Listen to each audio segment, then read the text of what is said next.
अस्सलाम वालेकुम अंकल। मैं जानता हूँ मेरी सलामती आपको दरकार नहीं है। मुझे सलामत छोड़ने की सजा के तौर पर आपने अपनी बेटी को जीते जी मार दिया। और मरे हुए लोग कभी जिंदा नहीं होते। उनका जिक्र तो खत्म नहीं हो जाता। नापसंदीदा लोग मर जाएं तो उनका जिक्र भी खत्म हो जाता है। इतनी सफाकी अपनी उस बेटी के लिए जिसने अपनी सारी ख्वाहिशात कुर्बान कर दी, जो इस वक्त दरबदर है, सिर्फ इस इंतजार में, इस उम्मीद में कि शायद कभी उसके बाबा फिर से लौट आए, फिर से राजी हो जाए।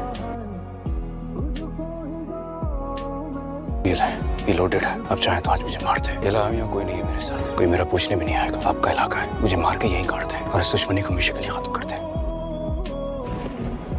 मुझे कोई ढूंढने भी नहीं आया। मेरे पीछे एक लालची चाचा, उसके 2 बेटे हैं। मेरे कातिल को ढूंढने यहाँ कोई भी नहीं आएगा। आप चाहे तो मुझे मार दे।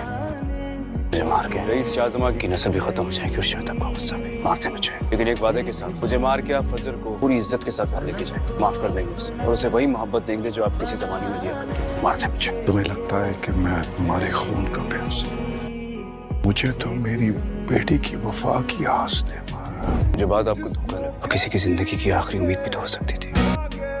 एक बात कहूँगा, आपको जो गुस्सा हाथ पे था ना, वो आपने मुझ पे निकाला है, जबकि हम तो खुद भी उन्हीं के डसे हुए हैं। मेरी माँ है, मेरी बहन है, सब उनके रहमो करम पे है, सारे के सारे उनके आपसे भेजा में। आपको लगता है कि आपने अपनी बेटी की सही परवरिश नहीं की, गलत लगता है। मुझे ऐसा लगता है कि आपने इस माशरे को, इस दुनिया को बेहतरीन इंसान दिया है। ऐसा इंसान जिसने अपनी सारी प्रायोरिटीज इग्नोर करके एक बेबस इंसान की जान बचाई। लेकिन शायद आप नहीं समझे। मैं जा रहा हूँ कल। आप चाहे तो मुझे मार दें, इस दुश्मनी को यही खत्म करें, लेकिन अगर ना मार पाए तो फिर समझ जाइएगा, हर इंसान में जुर्म करने की कैपेसिटी होती है और किसी को मारना बहुत बड़ा जुर्म है। आपकी बेटी से बस वही जुर्म नहीं हुआ।